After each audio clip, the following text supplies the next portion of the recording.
ನಮಸ್ಕಾರ. GTV news ಕನ್ನಡಕ್ಕೆ ಸ್ವಾಗತ. ನಾನು ನಿಮ್ಮ ವೆಂಕಟೇಶ್. ಕರ್ನಾಟಕ ರಾಜ್ಯ ಕಾನೂನು ಸೇವೆಗಳ ಪ್ರಾಧಿಕಾರ ಮತ್ತು ಮಾನವ ಹಕ್ಕುಗಳು ಹಾಗೂ ಭ್ರಷ್ಟಾಚಾರ ವಿರೋಧ ಸಂಸ್ಥೆ ದೆಹಲಿ ಇವರ ಸಂಯುಕ್ತ ಆಶ್ರಯದಲ್ಲಿ ರಾಜ್ಯ ಮಟ್ಟದ ಕಾನೂನು ಜಾಗೃತಿ ಕಾರ್ಯಾಗಾರವನ್ನು ನಡೆಸಲಾಯಿತು.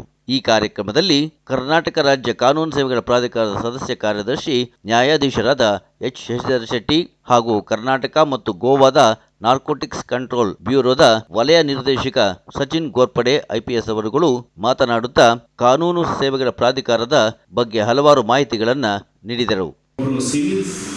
ಹಿರಿಯ ಸಿವಿಲ್ ಜಡ್ಜ್ ನ್ಯಾಯಾಧೀಶರು ಮೆಂಬರ್ ಸೆಕ್ರೆಟರಿಯಾಗಿ ಎಲ್ಲ ಜಿಲ್ಲೆಯಲ್ಲಿದೆ. ಅದೇ ಥರ ತಾಲೂಕು ಮಟ್ಟದಲ್ಲಿ 157 ತಾಲೂಕುಗಳಲ್ಲಿ ನಮ್ಮ ತಾಲೂಕು ಕಾನೂನು ಸೇವಾ ಸಮಿತಿ ಇದೆ. ಅದರಲ್ಲೂ ಸಹ ತಾಲೂಕಿನಲ್ಲಿರ್ತಕ್ಕಂಥ ಹಿರಿಯ ನ್ಯಾಯಾಧೀಶರು ಅದರ ಅಧ್ಯಕ್ಷರಾಗಿರ್ತಾರೆ ಮತ್ತು ಅಲ್ಲಿ ಜೂನಿಯರ್ ಡಿವಿಷನ್ ನ್ಯಾಯಾಧೀಶರು ಸಿವಿಲ್ ಜಡ್ಜ್ ನ್ಯಾಯಾಧೀಶರು ಅದರ ಸೆಕ್ರೆಟರಿ ಆಗಿರ್ತಾರೆ. ಸೊ ಹೈಕೋರ್ಟ್ನಲ್ಲಿ ಸಹ ಹೈಕೋರ್ಟ್ ಲೀಗಲ್ ಸರ್ವಿಸ್ ಕಮಿಟಿ ಇದೆ, ಸುಪ್ರೀಂ ಕೋರ್ಟ್ನಲ್ಲಿ supreme court legal services committee ಇದೆ. ಅಂದರೆ ಎಲ್ಲ ಸ್ತರಗಳಲ್ಲೂ ನ್ಯಾಯಾಧೀಶರು ನೇತೃತ್ವವನ್ನು ವಹಿಸಿಕೊಂಡು ಈ ಒಂದು ಕಾನೂನು ಸೇವಾ ಪ್ರಾಧಿಕಾರದ ಕಾರ್ಯವನ್ನು ಮಾಡ್ತಾ ಇದ್ದಾರೆ. ತಮ್ಮ ಮಾಹಿತಿಗೆ ಮೊದಲು ಇದು ಸರ್ಕಾರದಲ್ಲಿತ್ತು. ಜಿಲ್ಲಾ ಮಟ್ಟದಲ್ಲಿ ಜಿಲ್ಲಾಧಿಕಾರಿಗಳು ಇದರ ಅಧ್ಯಕ್ಷರಾಗಿದ್ದರು.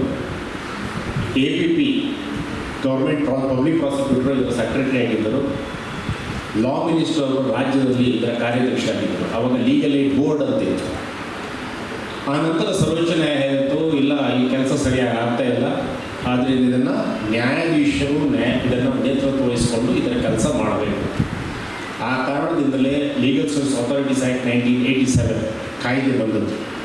ಏನು ಈ ಕಾನೂನು ಸೇವಾ ಪ್ರಾಧಿಕಾರ ಯಾಕೆ ಬೇಕು, ಏನು ಕೆಲಸ ಮಾಡ್ತದೆ ಅಂತ ತಮ್ಮಲ್ಲಿ ಪ್ರಶ್ನೆ. ಕಾನೂನು ಸೇವಾ ಪ್ರಾಧಿಕಾರದ ಬಗ್ಗೆ ತಮಗೆಲ್ಲ ಮಾಹಿತಿ ಇದೆಯಲ್ಲ, ಕೇಳಿದ್ದೀರಾ? ಬಹುಶಃ ನಲ್ವಾಡೆ ಅವರು ಹಿಂದಿನ ಬಾರಿಯೂ ಸಹ ನಮ್ಮ ಕಾನೂನು ಸೇವಾ ಪ್ರಾಧಿಕಾರದ ರಾಜ್ಯ ಕಾನೂನು ಸೇವಾ ಪ್ರಾಧಿಕಾರದ ಸದಸ್ಯರಾಗಿದ್ದರು. ಪುನಃ ಅದನ್ನು ಈ ವರ್ಷವೂ ಸಹ ನಾವು ಪುನಃ 2 ವರ್ಷಕ್ಕೆ ಅದನ್ನು ಮುಂದುವರಿಸಿದ್ದೀವಿ.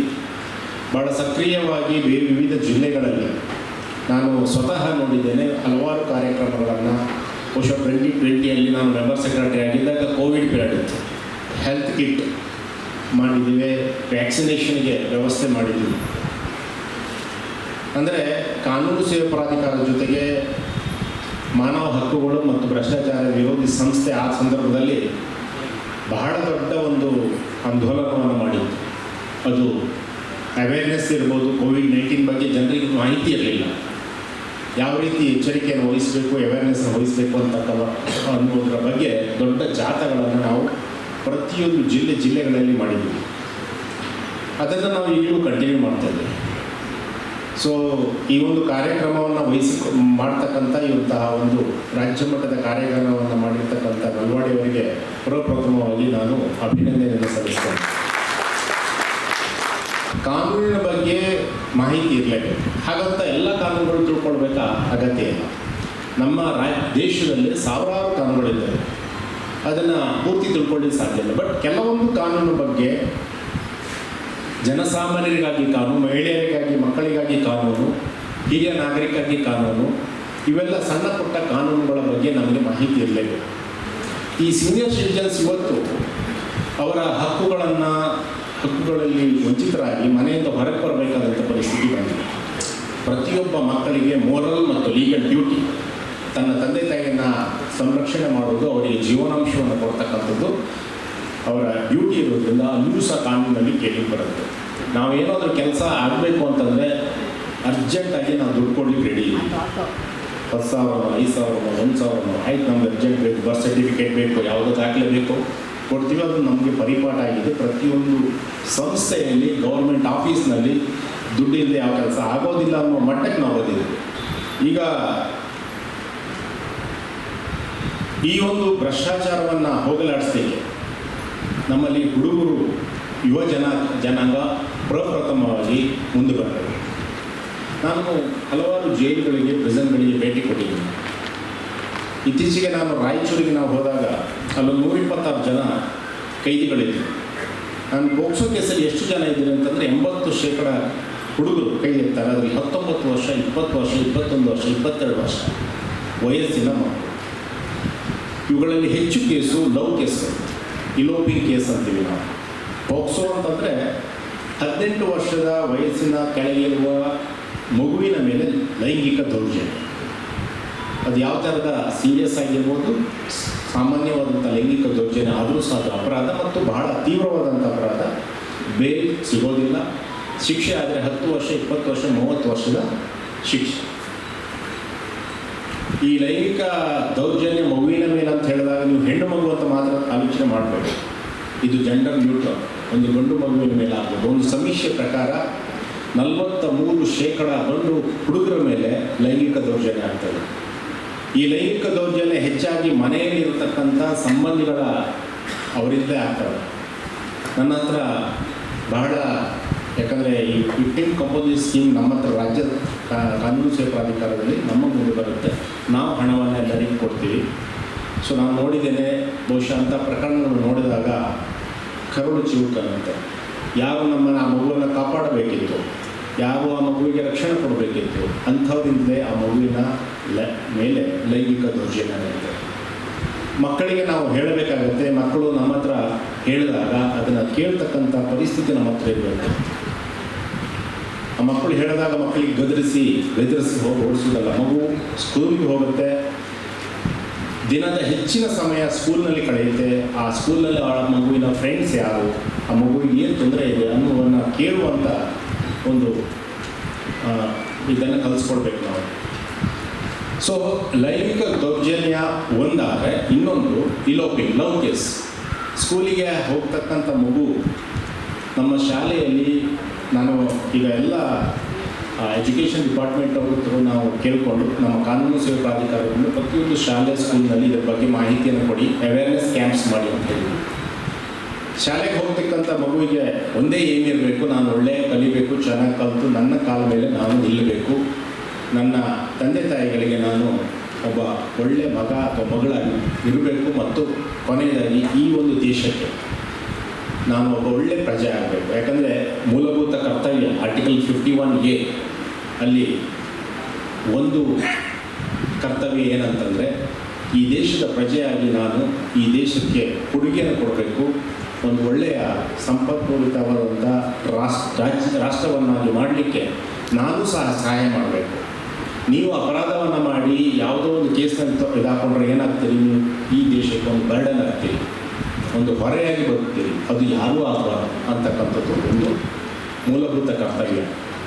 ಸೊ ಈ ಒಂದು ಪೋಕ್ಸೋ ಕೇಸ್ನಲ್ಲಿ ಆ 19, 20, 21 ವರ್ಷದ ಹುಡುಗರಿದ್ದಾರಲ್ಲ, ಅದು ತಿಳಿದೆಯೋ ಮಾಡಿ. ನಾನು 19 ವರ್ಷದ ಹುಡುಗನ ಹತ್ರ ಜೈಲಲ್ಲಿ ಕೇಳಿದಾಗ ಸರ್ ನನಗೆ ಗೊತ್ತೇ ಇಲ್ಲ ಸರ್, ಅವಳು ನನ್ನನ್ನು ಲವ್ ಮಾಡ್ತಿದ್ದು, ನಾವು ಏನು ತಪ್ಪು ಮಾಡಲಿಲ್ಲ ಅಂತ ನನ್ನ ಭಾವನೆ. ಮಗುವಿನ 18 ವರ್ಷದ ಒಂದು ಮಗುವಿನ ಮೇಲೆ ಲೈಂಗಿಕ ದೌರ್ಜನ್ಯ ಆದರೆ ಆ ಮಗು 18 ವರ್ಷದ ಕೆಳಗಿನ ಮಗುವಿನ ಕನ್ಸೆಂಟ್ ಏನಿದೆ, ಒಪ್ಪಿಗೆ ಏನಿದೆ, ಅದು ಕಾನೂನು ಪ್ರಕಾರ ಏನೂ ಮಾನ್ಯತೆ ಇಲ್ಲ. ಒಪ್ಪಿಗೆ ಕೊಟ್ಟರು ಅಷ್ಟೇ, ಬಿಟ್ಟರು ಅಷ್ಟೇ. ಯಾಕಂದರೆ ಅದು ಮಗು. ಸೊ ಆ ಮಗುವಿನ ಒಪ್ಪಿಗೆ ಪಡೆದು ನಾನು ಲೈಂಗಿಕ ಸಂಪರ್ಕ ಮಾಡಿದ್ದೇನೆ ಅಂತ ಹೇಳೋದು ಡಿಫೆನ್ಸ್ ಆಗಲ್ಲ. ಆ ಶಿಕ್ಷೆಗೆ ಒಳಪಡಲೇಬೇಕು. ಆ ಮಗು ಸಹ ಒಪ್ಕೊಂಡ್ರು ಸಹ ಮಗು ಬೇಕಾದ್ರೆ ಹೇಳ್ಬೋದು, ಇಲ್ಲ ನಾನು ಒಪ್ಪಿಗೆ ಕೊಟ್ಟೆ, ನೋ, ಕಾನೂನಲ್ಲಿ ಅದಕ್ಕೆ ಮಾನ್ಯತೆ ಇಲ್ಲ. ಆದ್ದರಿಂದ ಇದನ್ನು ನಾವು ಶಾಲೆಯಲ್ಲಿ, ಕಾಲೇಜಲ್ಲಿ ಹುಡುಗರಿಗೆ ಹೇಳ್ಬೋದು, ನೋಡಪ್ಪ ಜಾಗ್ರತೆ ಮಾಡಿ ಇಟ್ಕೊಳ್ಳೋ, ಇಲ್ಲಾಂದರೆ ನೀನು ಕೇಸ್ ಆದರೆ ಜೈಲಿಗೆ ಹೋಗ್ತೀವಿ. ನೋಡಿ, ಆ ಹುಡುಗರು ಬಹುಶಃ ಜೈಲಿನಿಂದ ಹುಡುಗರು ನೋಡುವಾಗ ಬಹುಶಃ ಅವ್ರು ಮುಂದೆ ಈ ದೇಶದಲ್ಲಿ ಯಾವುದೋ ಸೈಂಟಿಸ್ಟೋ, ಡಾಕ್ಟ್ರೋ, ಇಂಜಿನಿಯರೋ, ಲಾಯರೋ ಏನೋ ಆಗ್ಬೋದಿತ್ತು. ಇವತ್ತು ಅವರ ಜೀವನ ಇಡೀ ಕತ್ತಲಲ್ಲಿ ಪಡೀತಾ ಇದ್ದಾರೆ. ಆ ಕುಟುಂಬದ ಪರಿಸ್ಥಿತಿ ನೋಡಿ, ಆ ತಂದೆ ತಾಯಿಗಳ ಕಷ್ಟ ಎಷ್ಟಿರ್ಬೋದು. ಸೊ ಇದರ ಬಗ್ಗೆ ದಯವಿಟ್ಟು ಆದಷ್ಟು ಗ್ರಾಮೀಣ ಮಟ್ಟದಲ್ಲಿ, ಸ್ಕೂಲಲ್ಲಿ, ಶಾಲೆಯಲ್ಲಿ ಜನರಿಗೆ ಮಾಹಿತಿಯನ್ನು ಕೊಡಿ. ನಿಮ್ಮ ಜೊತೆ ಅಲ್ಲಿರ್ತಕ್ಕಂಥ ಕಾನೂನು ಸೇವಾ ಸಮಿತಿ ಇರ್ಬೋದು, ತಾಲೂಕು ಅಥವಾ ಜಿಲ್ಲಾ ಕಾನೂನು ಸೇವಾ ಪ್ರಾಧಿಕಾರ ಇರ್ಬೋದು, ಅವರ ಜೊತೆ ಸೇರಿಕೊಂಡು ಇಂಥ ಪ್ರೋಗ್ರಾಮ್ಗಳನ್ನು ಮಾಡಿ ಅಲ್ಲಿ ತಾವು ಭಾಗಿಯಾಗಬೇಕು. ಕಾನೂನು ಸೇವಾ ಪ್ರಾಧಿಕಾರದ ಜೊತೆಗೆ ಸೇರ್ಕೊಂಡು ಮಾಡಿ ಅಂತ ಹೇಳ್ತಿದ್ದಾರೆ. ಇನ್ನೊಂದು ನಮ್ಮ ಕಾನೂನು ಸೇವಾ ಪ್ರಾಧಿಕಾರದ ಮುಖ್ಯ ಧ್ಯೇಯೋದ್ದೇಶ ಅಂತಂದರೆ ಉಚಿತ ಕಾನೂನು ನೆರವು, ಫ್ರೀ ಲೀಗಲ್ ಏಡ್. ಯಾರಿಗೆಲ್ಲ ಉಚಿತ ಕಾನೂನು ನೆರವು ಅಂತಂತಂದರೆ section 12 of the legal service authorities ಆ್ಯಕ್ಟಲ್ಲಿ ಹೇಳುತ್ತೆ. ಅದು ಮಹಿಳೆ, ಮಕ್ಕಳು ಇರ್ಬೋದು, SC ST ಸಮುದಾಯಕ್ಕೆ ಸೇರಿದವರಿರ್ಬೋದು, ಡಿಸೇಬಲ್ಡ್ ಅಂಗವೈಕಲ್ಯಕ್ಕೆ ಒಳಗಾದವರಿರ್ಬೋದು, ಮೆಂಟಲಿ ಇನ್ಪರ್ಸನ್ ಇರ್ಬೋದು, ವಿಕ್ಟಿಮ್ ಆಫ್ ಟ್ರಾಫಿಕಿಂಗ್ ಈಗ ಮಹಿಳೆ ಮತ್ತು ಮಕ್ಕಳ ಟ್ರಾಫಿಕಿಂಗ್ ಬಹಳ ಜಾಸ್ತಿ ಆಗ್ತಾ ಇದ್ದಾವೆ. ಸೊ ಅದೊಂದು ದೊಡ್ಡ ಒಂದು ದಂಧೆ. ಸೊ ಅದಕ್ಕೆ ಒಳಗಾದಂಥ ಯಾರು ಸಂತ್ರಸ್ತರಿರ್ತಾರೆ ಅವರಿರ್ಬೋದು, ಜೈಲಲ್ಲಿರುವ ಕೈದಿ ಇರ್ಬೋದು, ಅಥವಾ ನ್ಯಾಚುರಲ್ ಕ್ಯಾಲಮಿಟೀಸ್, ಸೊ ಪ್ರಕೃತಿ ಕೋಪಕ್ಕೆ ಒಳಗಾದಂಥ ಯಾವುದೇ ಒಬ್ಬ ವ್ಯಕ್ತಿ ಇರ್ಬೋದು, ಕಟ್ಟಡದ ಕಾರ್ಮಿಕ ಇರ್ಬೋದು, ಅಥವಾ 100 ಲಕ್ಷಕ್ಕಿಂತ ಕಡಿಮೆ ಆದಾಯವನ್ನು ಹೊಂದಿರತಕ್ಕಂಥ ಯಾವುದೇ ಜಾತಿ ಮತ ಪಂಗಡಕ್ಕೆ ಸೇರಿದ ವ್ಯಕ್ತಿ, ಇವರೆಲ್ಲರಿಗೂ ಉಚಿತವಾದಂಥ ಕಾನೂನು ನೆರವಿದೆ. ಹಾಗಾದರೆ ಅವ್ರು ಏನು ಮಾಡಬೇಕು? ಅವರಿಗೆ ಏನೋ ಒಂದು ಸಿವಿಲ್ ಪ್ರಕರಣದಲ್ಲಿ ಅಥವಾ ಇದರಲ್ಲಿ ಕಾನೂನಿನ ನೆರವು ಬೇಕು, ಉಚಿತ ಕಾನೂನು ನೆರವು ಬೇಕಂದರೆ ಸಂಬಂಧಪಟ್ಟ ಹತ್ತಿರದ ಕಾನೂನು ಸೇವಾ ಪ್ರಾಧಿಕಾರಕ್ಕೆ ಹೋಗಿ ಒಂದು ಅಫಿಡವಿಟನ್ನು ಕೊಟ್ಟರೆ ಸಾಕು. ನಾನು ಇಂಥ ಒಂದು ಪ್ರಕರಣಕ್ಕೆ ಸಂಬಂಧಪಟ್ಟಂತೆ ನನಗೆ ಕಾನೂನಿನ ನೆರವು ಬೇಕಂತಂದರೆ ಅವರು ಪರಿಶೀಲಿಸ್ತಾರೆ. ಅದು ಯೋಗ್ಯ ಪ್ರಕರಣ ಆದಲ್ಲಿ ಅವರು ತಕ್ಷಣ ನಿಮಗೆ ನಮ್ಮಲ್ಲಿ ಪೆನಲ್ ಅಡ್ವೊಕೇಟ್ಸ್ ಅಂತಾರೆ. ಪ್ರತಿ ಜಿಲ್ಲೆಯಲ್ಲಿ ತಾಲೂಕಿನಲ್ಲಿ ಕೋರ್ಟ್ನಲ್ಲಿ ಪೆನಲ್ ಅಡ್ವೊಕೇಟ್ಸ್ ಇರ್ತಾರೆ. ಅವರನ್ನು ನೇಮಿಸಿ ಆ ಕೇಸನ್ನು ಉಚಿತವಾಗಿ ಕೋರ್ಟ್ನಲ್ಲಿ ನಡೆಸ್ತಾರೆ. ಅದು ಕೋರ್ಟ್ ಫೀ ಇರ್ಬೋದು, ವಕೀಲರ ಖರ್ಚು ಇರ್ಬೋದು, ಬೇರೆ ಖರ್ಚುಗಳು ಇರ್ಬೋದು, ಎಲ್ಲವನ್ನು ಕಾನೂನು ಸೇವಾ ಪ್ರಾಧಿಕಾರದಿಂದ ಕೊಡ್ತಾರೆ. ₹1 ಸಹ ಕೊಡಲಿಕ್ಕೆ ಫ್ರೀಯಾಗಿ ಉಚಿತ ಕಾನೂನು ನೆರವನ್ನು ಕೊಡಲಿಕ್ಕೆ ವ್ಯವಸ್ಥೆ ಇದೆ. ಈ ಎಲ್ಲ ಕಾನೂನು ಸೇವೆ ತಾಲೂಕು ಇರ್ಬೋದು, ಜಿಲ್ಲಾ ಕಾನೂನು ಸೇವಾ ಪ್ರಾಧಿಕಾರ ಇರ್ಬೋದು, ಇವೆಲ್ಲ ಕೋರ್ಟಿನ ತಾಲೂಕು ಕೋರ್ಟ್ ಆವರಣದ ಅಥವಾ ಜಿಲ್ಲಾ ಕೋರ್ಟ್ ಆವರಣದ ಒಳಗಡೆನೇ ಇರುತ್ತೆ. ಸೊ ದಯವಿಟ್ಟು ಅಲ್ಲಿ ಹೋಗಿ ತಾವು ಮಾಹಿತಿ ಪಡೀರಿ. ಇದರ ಬಗ್ಗೆ 4 ಹೆಲ್ಪ್ಲೈನ್ಸ್ ಆಗಿದೆ, ಅದನ್ನು ತಾವೆಲ್ಲ ನೋಟ್ ಮಾಡ್ಕೊಳ್ಳಿ. 15100 15100 ಅಲ್ಲಿ ನಮ್ಮ ಪ್ರತಿಯೊಂದು ಜಿಲ್ಲೆಯಲ್ಲಿ ಇಬ್ಬರಿಬ್ಬರು ವಕೀಲರನ್ನು ನಾವು ನೇಮಿಸಿದ್ದೀವಿ, ಪೆನಲ್ ಅಡ್ವೊಕೇಟ್ಸು. ಅವರು ಈ ಕಾಲ್ಗಳನ್ನು ಅಟೆಂಡ್ ಮಾಡ್ತಾರೆ. ಪ್ರತಿ ತಿಂಗಳು ನಮಗೆ 7,000-7,500 ಕಾಲ್ಗಳು ಬರ್ತವೆ. ಕಾನೂನಿನ ಬಗ್ಗೆ ಯಾವುದಾದ್ರೂ ಮಾಹಿತಿ, ಯಾವುದಾದ್ರೂ ತೊಂದರೆ, ಯಾವುದಾದ್ರೂ ತೊಡಕುಗಳಿದ್ರೆ ಅಲ್ಲಿಗೆ ಕಾಲ್ ಮಾಡಿ ಅದರ ಬಗ್ಗೆ ಮಾಹಿತಿಯನ್ನು ಪಡೆಯಬಹುದು. ಅವರಿಗೆ ನಿಮಗೆ ಸಹಕಾರ ಕೊಡ್ತಾರೆ, ಸಲಹೆಯನ್ನು ಕೊಡ್ತಾರೆ ಮತ್ತು ಸೂಕ್ತ ಸೂಚನೆಗಳನ್ನು ಕೊಡ್ತಾರೆ. ಇದನ್ನು ಸಹ ಜನರಿಗೆ ತಾವು ತಿಳಿಸಬೇಕು. ಅದೇ ಕ್ರಿಮಿನಲ್ ಕೇಸಲ್ಲಿ ನಮ್ಮಲ್ಲಿ ಲೀಗಲ್ ಏಡ್ ಡಿಫೆನ್ಸ್ ಕೌನ್ಸಿಲ್ ಅಂತಿದೆ, ತಾವೆಲ್ಲ ಕೇಳಿರ್ಬೋದು. ಪ್ರತಿ ಜಿಲ್ಲೆಯಲ್ಲಿ ನಮ್ಮಲ್ಲಿ 10 ಜನ ವಕೀಲರನ್ನು ನಾವೇ ನೇಮಕ ಮಾಡಿ ಸಂಬಳವನ್ನು ಕಾನೂನು ಸೇವಾ ಪ್ರಾಧಿಕಾರದಿಂದ ಕೊಡ್ತೀವಿ. ಅವರು ಬೇರೆ ಕೇಸ್ ತಗೊಳ್ಳುವಾಗಿಲ್ಲ. ನಮ್ಮಲ್ಲಿ ಒಟ್ಟು 8,670 ಕೇಸ್ಗಳನ್ನು ರಾಜ್ಯದಲ್ಲಿ ನಮ್ಮ ಜಿಲ್ಲಾ ಕಾನೂನು ಸೇವಾ ಪ್ರಾಧಿಕಾರ ಅಥವಾ ನಮ್ಮ ಲೀಗಲ್ ಏಡ್ ಡಿಫೆನ್ಸ್ ಕೌನ್ಸಿಲ್ ಅವರು ನಡೆಸ್ತಾ ಇದ್ದಾರೆ. ಭಾಳ ಒಳ್ಳೆಯ ರೀತಿಯಲ್ಲಿ ಈ ಕೇಸ್ಗಳನ್ನು ನಡೆಸಿ ಅದರಲ್ಲಿ ಕಾನೂನಿನ ನೆರವನ್ನು ಕೊಡ್ತಾ ಇದ್ದಾರೆ.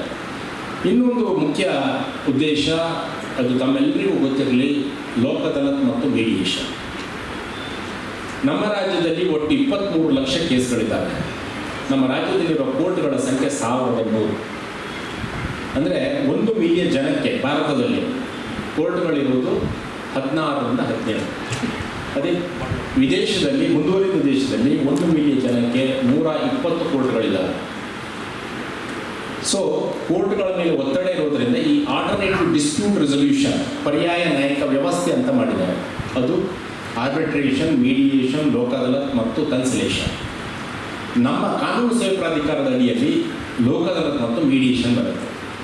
ಲೋಕ ಅದಾಲತ್ತಲ್ಲಿ ನಾನ್ ಕಂಫರ್ಟೇಬಲ್ ಅಫೆನ್ಸ್ ಬಿಟ್ಟು, ಅಂದರೆ ತೀವ್ರವಾದಂಥ ಕ್ರಿಮಿನಲ್ ಅಪರಾಧಗಳು, ಮರ್ಡರ್ ಇರ್ಬೋದು, ರೇಪ್ ಇರ್ಬೋದು, ಡಕಾಯಿಟಿ, ಇಂತಹ ಕೇಸ್ಗಳು ಬಿಟ್ಟು ಕಂಪೌಂಡಬಲ್ ಅಫೆನ್ಸ್ ಮತ್ತು ಎಲ್ಲ ಸಿವಿಲ್ ವ್ಯಾಜ್ಯಗಳು, ಎಲ್ಲ ಟ್ರೈಬ್ಯುನಲ್ ಮುಂದೆ ಇರ್ತಕ್ಕಂಥ, ಅದು ಡೆಡ್ ಟ್ರೈಬ್ಯುನಲ್ ಇರ್ಬೋದು, ಕನ್ಸ್ಯೂಮರ್ ಫೋರಮ್ ಇರ್ಬೋದು, ಸೊಸೈಟಿ ರಿಜಿಸ್ಟ್ರೇಷನ್ ಕಾಯ್ದೆ ಅಡಿ ಇರ್ಬೋದು, ಇವೆಲ್ಲ ಪ್ರಕರಣಗಳನ್ನು ರಾಜಿ ಮಾಡಲಿಕ್ಕೆ ಸೂಕ್ತ ಪ್ರಕರಣ ಅಂತ ನಾವು ರಾಜಿ ಮಾಡ್ತೇವೆ. ಇವತ್ತು ಸುಪ್ರೀಂ ಕೋರ್ಟ್ನಲ್ಲೂ ಸಹ ಸಮಾಧಾನ ಸಮಾರೋಹ 2026 2026 ಅಂತ ಒಂದು ಮಾಡಿದ್ದಾರೆ. ನಮ್ಮ ರಾಜ್ಯದ 4,328 ಕೇಸ್ಗಳನ್ನು ಅದರಲ್ಲಿ ಆಯ್ಕೆ ಮಾಡಿ ರಾಜ್ಯಕ್ಕೆ ಕಳಿಸ್ಕೊಟ್ಟಿದ್ದಾರೆ. ನಾವೀಗ ಅದನ್ನು ಪಾರ್ಟಿಗಳನ್ನು ಕರೆಸಿ ಪ್ರೀ ಕನ್ಸಿಲೇಷನ್ ಸಿಟ್ಟಿಂಗ್ ಅಂತ ಮಾಡಿ ನಾವು ರಾಜಿ ಮಾಡಲಿಕ್ಕೆ ಪ್ರಯತ್ನ ಮಾಡ್ತಿದ್ವಿ. ಕೆಲವು ಪ್ರಕರಣಗಳು ಈಗಾಗಲೇ ರಾಜಿ ಆಗಿದ್ದಾರೆ. ಅಂದರೆ ಸುಪ್ರೀಂ ಕೋರ್ಟ್ನಲ್ಲಿರ್ತಕ್ಕಂಥ ಕೇಸ್ಗಳನ್ನು ಸಹ ನಾವು ಇವತ್ತು ರಾಜಿ ಮಾಡ್ತಾ ಇದ್ದೇವೆ. ಸೊ ಲೋಕ ಅದಾಲತ್ತಿನ ಒಂದು ಬ್ಯೂಟಿ ಏನಂತಂದರೆ, ಕೋರ್ಟ್ನಲ್ಲಿ ನೀವು ಒಂದು ಕೇಸು ನಡೆಸುವಾಗ ವಕೀಲ ಕೇಸ್ ನಡೆಸ್ತಾರೆ, ನೀವು ಸುಮ್ಮನೆ ಕೂತ್ಕೊಂಡಿರ್ತೀರಿ ಸೈಡಲ್ಲಿ, ಹೋದರೆ ಕೋರ್ಟಿಗೆ, ಇಲ್ಲಾಂದ್ರೆ ಕೋರ್ಟಿಗೆ ಹೋದರೆ ಮನೇಲಿ ಇರ್ತೀರಿ. ನಿಮ್ಗೆ ಏನು ಆಗುತ್ತೆ ನಿಮ್ಗೆ ಅದರ ಮಾಹಿತಿ ಇರೋದಿಲ್ಲ. ಜಜ್ಮೆಂಟ್ ಬಂದಾಗ ಅದು ಒಂದು ವೇಳೆ ನಿಮ್ಮ ಪರವಾಗಿ ಬಂದಿರ್ಬೋದು, ನಿಮ್ಮ ವಿರುದ್ಧ ಆಗಿರ್ಬೋದು. ಆದರೆ ಲೋಕ ಅದಾಲತ್ನಲ್ಲಿ ಉಭಯ ಪಕ್ಷದಾರರನ್ನು ಕೂರಿಸ್ಕೊಂಡು ಒಬ್ಬರು ನ್ಯಾಯಾಧೀಶರು, ಒಬ್ಬರು ವಕೀಲರು ಇರ್ತಾರೆ, ನಿಮಗೆ ತಿಳುವಳಿಕೆಯನ್ನು ಹೇಳ್ತಾರೆ, ಕನ್ಸಲೇಷನನ್ನು ಮಾಡ್ತಾರೆ.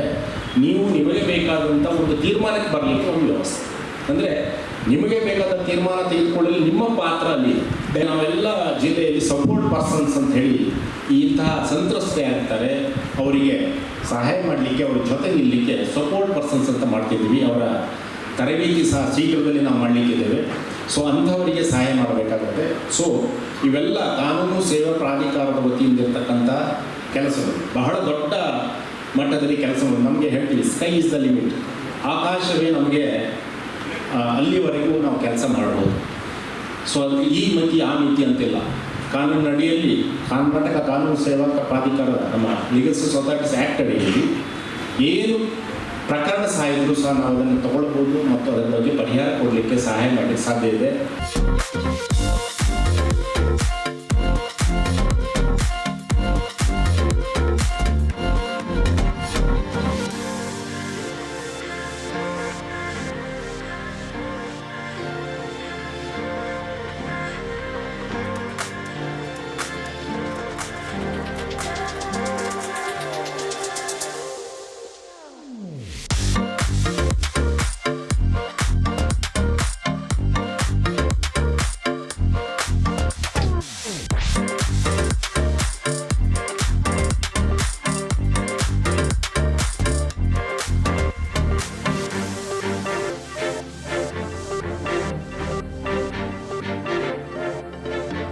ಕರ್ನಾಟಕ ಲೀಗಲ್ ಸರ್ವಿಸಸ್ ಅಥಾರಿಟಿ ಮತ್ತು ಹ್ಯೂಮನ್ ರೈಟ್ಸ್ ಫೋರಮ್ ಅವರ ವತಿಯಿಂದ ಏನು ಇವತ್ತಿಲ್ಲಿ ಕಾರ್ಯಕ್ರಮ ಆಯೋಜನೆ ಮಾಡಲಾಗಿದೆ. ಅವರ ಪದಾಧಿಕಾರಿಗಳು ಏನು ವಿವಿಧ ಜಿಲ್ಲೆಗಳಿಂದ ಬಂದಿದ್ದಾರೆ, ಅವರಿಗೆ ಕಾನೂನು ಅರಿವು ಮೂಡಿಸುವ ಸಂದರ್ಭ ಹಾಗೆ ಅದರ ಸಂಬಂಧಪಟ್ಟಂಗೆ ಅವರಿಗೆ ಇದು ಒಂದು ಬೇಸಿಕಲಿ ನಾರ್ಕೋಟಿಕ್ಸ್ ಡ್ರಗ್ಸು ಮತ್ತು ಪೋಕ್ಸೋ ಕಾಯ್ದೆ ಮತ್ತು ಇತರೆ ಕಾಯ್ದೆಗಳ ಬಗ್ಗೆ ಒಂದು ಸುವಿಸ್ತಾರವಾದ ಒನ್ ಡೇ ಕಾನ್ಫರೆನ್ಸನ್ನು ಹಮ್ಮಿಕೊಳ್ತಾ ಇದ್ದಾರೆ. ಸೊ ನಾವು ನಾರ್ಕೋಟಿಕ್ಸ್ ಕಂಟ್ರೋಲ್ ಬ್ಯೂರೋ ವತಿಯಿಂದ NDPS ನಾರ್ಕೋಟಿಕ್ ಡ್ರಗ್ಸ್ ಮತ್ತು ಸೈಕೋಟ್ರೋಪಿಕ್ ಸಬ್ಸ್ಟೆನ್ಸಿಗೆ ಸಂಬಂಧಪಟ್ಟಂಗೆ ಏನು ವಿಷಯಗಳಿದೆ, ಏನು ಕಾನೂನು ಅದು ಯಾವ ಥರ ಇದೆ ಮತ್ತು ಅದರ ಹಾವಳಿ ಇತ್ತೀಚಿನ ದಿನಗಳಲ್ಲಿ ಜಾಸ್ತಿ ಆಗ್ತದೆ, ಕರ್ನಾಟಕದಲ್ಲಾಗಿರ್ಬೋದು, ಆಲ್ ಇಂಡಿಯಾ ಮಟ್ಟದಲ್ಲಾಗಿರ್ಬೋದು. ಸೊ ಅದರ ಸಂಬಂಧಪಟ್ಟಾಗಿ ಇವತ್ತಿಗೊಂದು 1 hour ನಾನು ಸೆಷನ್ ತಗೋತೇನೆ. ಸೊ ಅದರಿಂದ ಸುಮಾರು ಜನಕ್ಕೆ ಅದರ ಬಗ್ಗೆ ಅರಿವು. ಇದು ಇವತ್ತಿನ ಮಾಗಡಿಯ ಸುದ್ದಿ ಸಮಾಚಾರ. ನಿರಂತರ ಸುದ್ದಿ ಸಮಾಚಾರಕ್ಕೆ ವೀಕ್ಷಿಸಿ ನಿಮ್ಮ GTV ನ್ಯೂಸ್ ಕನ್ನಡವನ್ನು. ವಂದನೆಗಳು.